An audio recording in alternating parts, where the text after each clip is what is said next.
Seja bem-vindo, seja bem-vinda ao canal Palavra de Vida com o pastor Diogo Sudré. Estamos aqui nesse estudo de quarta-feira falando sobre família forte. Vamos lá, dar sequência nessa palavra? O que nós podemos entender do texto já era algo que acontecia, esse contato de Deus com o homem, e havia ali uma afinidade, havia ali um entrosamento, um engajamento, eles se encontravam, mas um dia Deus chega e não encontra o homem aonde o homem deveria estar. E claro, será que Deus não sabia onde ele estava? Sendo onisciente, onipresente, onipotente? Claro que sim. Mas aqui nós vimos a queda, a desobediência, a quebra da orientação, o avanço do limite estabelecido. E sempre que avançarmos um limite, sempre que quebrarmos uma regra, sempre que burlarmos uma orientação, se prepare para a destruição. O limite é importante para dizer, aqui é um limite, se avançar há riscos. Cuidado com os limites. E ali havia apoio espiritual. O homem quebrou a aliança, mas Deus ali esteve e procurou pelo homem. A nossa casa, a nossa família também precisa ter apoio espiritual. É o pai dar o apoio, dar orientação, apresentar o caminho do joelho da oração, apresentar o caminho da fé, apresentar Cristo, apresentar em casa a realidade do céu e do inferno, apresentar em casa o cristianismo vivendo em Cristo. É responsabilidade do pai, da mãe, tem que ter o apoio espiritual em casa. Passamos por um 2020 aonde as portas da igreja ficaram fechadas. E aí, a igreja que teve que atuar foi dentro de casa. E quantas famílias entraram em declínio? Quantas famílias entraram em declínio? E famílias que estavam congregando, famílias que estavam cultuando, porque se perdeu e agora como é que eu faço? O pastor não está lá para fazer o culto, quem vai pregar, quem vai orar? E ficaram perdidos. Mas o primeiro lugar onde a igreja começa é a nossa casa. Então o jardim fala de sustento, orientação e de apoio espiritual. E terceiro, eu quero falar com você agora no terceiro eixo desse tripé sobre legado. Eu já falei sobre responsabilidade, assista as palavras anteriores para você entender como chegamos aqui. Falei sobre jardim, representando a nossa casa, e agora eu quero falar sobre legado, e nós estamos falando sobre família forte, tá? Falando sobre família forte. E eu quero lembrar aqui com você três textos, tá? O primeiro é João, no capítulo 13, do versículo 13 ao 15. O que é que nós vamos ver aqui falando de legado? Nós vamos ver Jesus, numa ocasião, lavando os pés dos discípulos.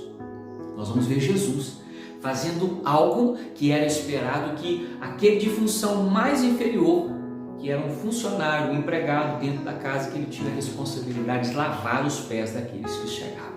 E Jesus foi fazer exatamente aquele serviço. É aquela passagem que Pedro se recusa, não, você não vai lavar. E aí Jesus diz para ele, se eu não lavar, você não tem parte comigo. Aí ele já muda de opinião, então não só os pés, mas o corpo todo. Mas aqui o que nós vemos é o seguinte, nós devemos nos preocupar mais falando da nossa casa, a família forte, casa forte, porque a igreja forte, se a casa for forte, se a família é forte. Devemos nos preocupar em deixarmos um legado. Nos preocupamos em deixar coisas e deveríamos nos preocupar mais em deixar algo em alguém.